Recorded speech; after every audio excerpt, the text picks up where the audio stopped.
Hey there, and welcome to the Do Life Big podcast. This podcast is going to be your jam if you want to live to your full potential and don't believe in half-assing anything in your life. If we want to do life big, that means we've got to get out of our own way because we only have this one shot to make it awesome. I'm your host, Kathy, and I'm a mom of three whose BFF is cold brew, a retired school teacher turned online entrepreneur, and an author. I'm loud, bold, and will always keep it real. I'm determined to live my best freaking life possible, and I'm here to help you do the same. I'll be packing this podcast with tips, motivation, inspiration, and strategies to finally get you where you want to go. And we will have a ton of laughter along the way because, let's be honest, we can't ever take ourselves too seriously, right? I'm so excited you are here with me today. Now let's get this party started.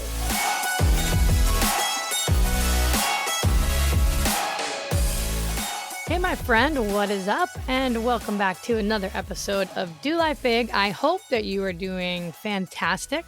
Today's episode, I hope, is going to help you out. We're going to be talking all about how to be resilient in tough times. I feel like this is so relatable because it's something that we all go through. And it's going to be a really valuable episode because we all go through these tough times.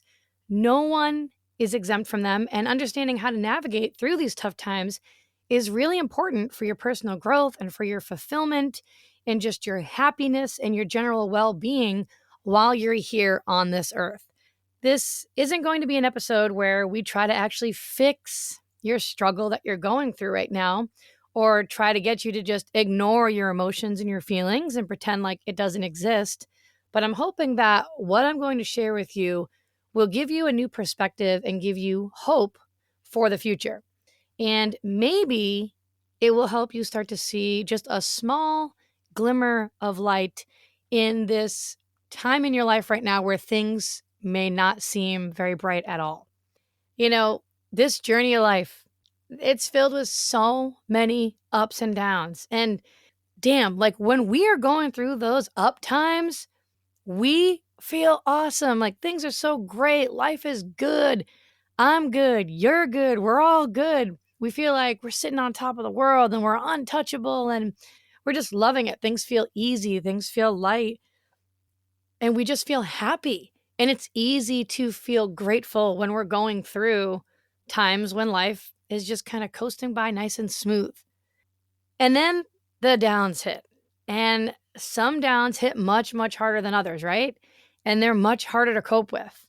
And, I won't candy coat it or tell you there's a way to escape going through that pain and that suffering because there isn't. We have to go through those hard times, every single one of us. But what I will say is, whatever it is that you're going through, you will get through whatever it is that's weighing on your heart now, or whatever it is that's causing you any kind of internal pain or suffering or stress. It will pass. It will. It always does. And you will come out on the other side stronger than you could have ever imagined because of it. And I know it might not seem like it if you're in the thick of it right now. It's really hard to listen to something like this and be like, yeah, okay, easy for you to say.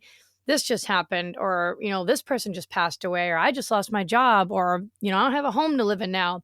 But it's always looking back in hindsight where you can see just how much you grew, just how much stronger you became because of that experience. And sometimes we try to go our whole entire lives trying to avoid going through those downs. And we just can't. It's something that we all have to go through. I know it's the sucky part of life. No one likes it. No one looks forward to it. And when you're in it, it's just like, oh, God, this is so hard right now. Like, why is this happening? When is this going to pass? Like, I just want to feel good again. So I think that keeping in mind that hard times are just part of the journey. They're just part of the journey. They're going to happen. I talk about this a lot, even with my business and when I work with my students, where people get into business and they have this little preconceived notion that it's never going to be hard and there's never going to be bumps in the road and they're never going to fail and it's just going to be smooth sailing to the top, 6 figures and beyond. And that is not the case.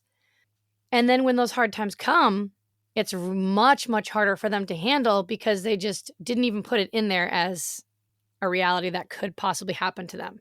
So keeping in mind that hard times are just part of the journey and accepting the uncertainty is really a good place, I think, to start, because learning to live with uncertainty is what will build mental strength and resilience in you. And when I think back to my life so far, I mean, there's been plenty of downs that I could talk about. You know, we all have them. We all have our stories. We all have our bag of shit that we've had to go through, right? You know what I'm talking about. And when I think back to, gosh, this was probably, geez, this was like 6 years ago now. I really wanted to have a third baby, like really bad. And in my little mind, well, actually, I really wanted to have four kids. This was in my little mind. I was like, I'm gonna have Landon and Kirsten, and Landon's 12 right now. Kirsten's going to be 11 on January 1st. They're 18 months apart. So I was like, I'm gonna have two kids that are really close in age, and then I'm gonna give a bigger gap, and then I want to have two more that are really close in age. So comes time, you know, I really want to have this third baby. Like there's been this big gap now. It's time to have the baby. Let's get going. I ain't getting any younger, right? And miscarriage after miscarriage after miscarriage, 4 miscarriages in a 1-year period trying to have baby number 3. And when you're going through it, I mean, if you've ever been and had a miscarriage, is the worst because you're supposed to be so excited that, oh my gosh, like, yes, like I'm pregnant. You know, you take the test, like, yay, I'm so excited, like, da da da da. And you start, you know, you get the books and you get the journals and you get the app and you're tracking how the baby's developing and growing over time. And like, there's all these things that you want to look forward to and get excited about. But when you've had a miscarriage, you cannot even let yourself go there. You can't let yourself go there because you've already experienced the pain and the heartbreak of a previous miscarriage. You can no longer go to the bathroom without stress of wondering if there's going to be blood or something there because of the miscarriage that you went through. And so you're kind of like robbed of this really exciting time, one of the most exciting times in your life because of a past experience with a miscarriage. And so I remember going through this literally 4 times in an entire year. And after a while, you just kind of become numb. It's like, oh, I'm pregnant. Don't get too excited about it or anything. Like, I'm not going to think negative about it, but I'm also not going to get too high hopes about it. And then, also too, because I had a missed miscarriage from my very first pregnancy, which happened when I thought I thought the baby was 14 weeks. I had the ultrasound, heard the baby's heart rate really strong and good at almost 9 weeks. But then I had that missed miscarriage at 14 weeks.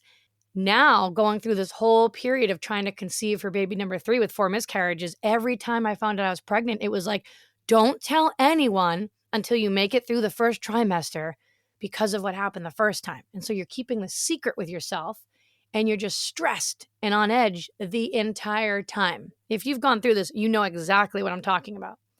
And it just sucks. Like the whole thing just freaking sucks.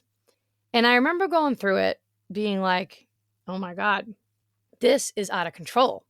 Like, why is this not sticking? Why is this not happening right now? And the one thing that going through that taught me was to never give up on what you really want. If you really want something to happen, like if you really, like I really wanted this third baby and I was going to get a third baby one way or the other. And I did. Praise the Lord, I did. But going through that led me to really rely on my faith, prayer, hope. And it really instilled in me this, ability to, persevere and keep going and to never give up on what I really, really want to happen. And I think that it's really important to keep in mind that as you're going through these hard times, like I remember when I was going through that one specific time, people were like telling me, oh, you should join all these different groups with people who have been who have had miscarriages and da da da da da. I don't want to be surrounded by more of that negativity and more of that sadness. I want to be around the people who went through what I went through and now we're able to conceive and have a baby, right?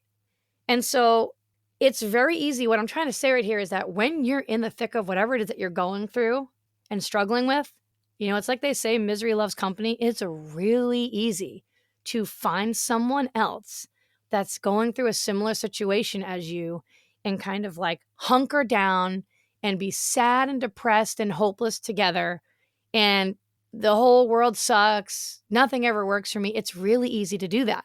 And what I'm challenging you to do is to make sure that you don't do that. I'm challenging you to make sure that you are around someone, doesn't need to be a big group of people, someone who is going to be there to pick you back up when you fall on your ass, who's going to encourage you to get out of bed and keep going, who's going to encourage you to take one foot in front of the other, one day at a time, someone who's going to be that little light for you while you're going through this dark, tough time. Because just having that one person makes all the difference. And so I'm sure that you can think of a time in your life where you felt like the world was freaking crashing down around you, right? Like maybe you're going through it right now. And maybe you're like, Kathy, just shut up. Maybe not though. And that time where you feel like, oh my gosh, things are spiraling out of control. Things are going downhill. And you just could not believe that this was actually happening, right? We all have that time. We all have probably many times. But guess what? You did make it through that time, didn't you? You made it through that time. You're on the other side of that shitstorm that tried to destroy you, that tried to take you down. You came out of that storm stronger than ever before. Which brings me to another point of my very first tattoo that I actually just got. I don't think I shared this with you guys yet. I don't have any tattoos. I was very proud to say, by the way, that I was someone who didn't have any ink on my body. I was so pure. But I finally decided, after thinking about it for a year, that I wanted to get a tattoo, but I wanted it to be something meaningful. And so, my dad, when he was going through his cancer with his AML about 5 or 6 years ago, one of the things that he always said, and he still says it to this day, was, the storm will try to take you down. It will try to consume your life. It'll try to take you down and take you out. But you have to be the storm. You are the storm. And so I had my dad write out in his handwriting, I am the storm. And I got that tattooed on my forearm as a reminder, which brings me back to what I was saying before about how you made it through that storm, right? That hard time that tried to take you down, that tried to destroy you, you made it through it because guess what? You got to be the storm. You have to be the storm. And even though you may feel like you're weak right now, and I don't have the strength, I don't have the mental strength, I don't have the emotional strength, you do. You do. You are so much stronger than you think that you are. And, if you're in the middle of it right now, I do want to share just a couple suggestions that may help you move through whatever that you're going through just a tad bit easier, right? Because it's nice to have tools to work through the tough times in life. It's not going to make it go away. It's not a magic eraser, right? I wish. But we all need some tools and suggestions for how to cope when we go through these downs in life. So, the first thing I want to say is to let yourself feel your emotions. I know this may not be easy for you. It is still not easy for me. This is something that I personally am working through and working on because I tend to be someone who just doesn't want to feel the bad times, right? But I'm working on it. We all got things that we're working on. You don't want to shut it out. You don't want to close yourself off and pretend like nothing's going on and everything is perfect and wonderful all of the time. You want to acknowledge your feelings and let yourself feel the feelings that you feel. Let yourself feel the anger. Get pissed off, right? Get sad, get upset, cry. Get stressed out, get overwhelmed, get frustrated, feel those feelings and work through them. That's the only way that you grow, is to work through them. All right. So that's my first little suggestion, is to let yourself feel the emotions. It's okay. You just don't want to live there. That's all. You don't want these emotions, these negative emotions, to become a part of who you are, right? The next thing is, and I mentioned this at the beginning, is to surround yourself with people who are going to support you. It's really easy when you're going through tough times to be like, you know what? I don't think I want to go out today and do this. I don't think I'm going to get up and do my walk. And I don't think I'm going to go take a shower today. Or, I think maybe I'll take a nap instead. I don't really feel like going out and, meeting the girls for the monthly girls' night out for dinner. You cannot isolate yourself away, because when you're going through the struggle, you need someone now more than ever before who's going to be there to just be like, it's going to be okay. Like, you're going to be okay. Someone who you can rely on, someone positive, someone who's going to lift you up. So make sure that you have someone, right? Whether it's a family member, a friend, a colleague, it doesn't matter. The next tip I want to give you is to practice just doing a few breathing exercises for just like a minute while you're sitting in the silence. And when I mean in the silence, I mean find a nice quiet spot somewhere. Could be outside in nature. It could be sitting in a rocking chair. It could be in your closet like I am right now. And just make sure that there's no distractions and there's no sounds and it's as quiet as you can make it. And just sit there with your eyes closed and block your mind out. Just let yourself be. Don't let your mind go anywhere else about, I really should be doing this, or I should be getting up and going here now, or shoot, I forgot to put the dishes into, out of the sink into the dishwasher, and the laundry's still sitting into the washing machine, and crap, I forgot to get the candy for Halloween. Just let yourself be and just practice keeping your eyes closed and just letting yourself take slow, deep breaths in through the nose and out through the mouth. Just a couple times, just for like a minute. This doesn't have to be like this long thing, but it will help bring you more peace. A lot of times, especially when we're going through hard times, stressful times, our anxiety is up, which means our heart rate is up because of it, and we're not calm. And a lot of times we forget to even breathe. We're like holding our breath all the time, taking shallow breaths. So making that a part of your day-to-day routine will help. The next tip is keeping some form of your healthy routine going in your life, and do it even if you don't feel like doing it. And it will help you feel like you have more control of your life in a time right now where things have happened out of your control.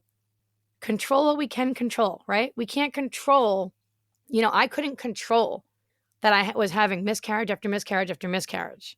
I couldn't control that. There was nothing that I could do. But what I could control is making sure that I still got up every day and I still moved my body and I tried to drink a lot of water and I tried to eat as many nutritious things, even though I was going in a downward spiral and definitely had some more some more comfort meals because I was feeling sad about what was happening. I tried to keep my routine as much as I could. And so whatever you were doing, whether it was maybe you got up and you went for a morning walk, maybe you got up and you made a cup of tea and you listened to a podcast on the way to work. Try to keep as much of it the same, and it will really help you. Those 5 things will help you kind of navigate through the downs of life just a little bit easier. We all have what works for us, right? We all have different things. Of course, I do other things where, I love listening to music. I love listening to personal development for my mind. I love getting outside and just breathing in the fresh air. That always helps center you and ground you and bring you peace. And just having that knowing, honestly, that, I'm going to be okay. This is going to be okay. It may not be what I wanted. I may have dreaded this, but I'm going to get through it. And you're going to get through it. And just like Nelson Mandela once said, do not judge me by my success. Judge me by how many times I fell down and got back up again. And that's you. Things may be trying to knock you down, but you're always going to get back up. You're going to always get back up, and you're always going to take one foot in front of the next. And it might be messy and it might be sloppy as shit. And you might not want to do it, but you're going to do it anyway because you're stronger than that one thing that's trying to take you down. And you're going to come out even stronger because of it. So that's all I got for you today. I hope that you enjoyed today's episode. If you thought this episode was helpful, please share it with a friend. I'd appreciate it. And thanks so much for being here. You know I love you. I think you're awesome. And I will see you the next time. Bye. Thanks so much for listening in. I really appreciate you choosing to spend your time here with me today. You totally rock. Hey, listen, if you loved today's episode, go ahead and tag me on social and go share this with a friend right now. Like, do it immediately before the day gets ahead of you and you totally forget. Couldn't be more pumped to be on this journey with you guys. Go make today awesome, and I will see you the next time.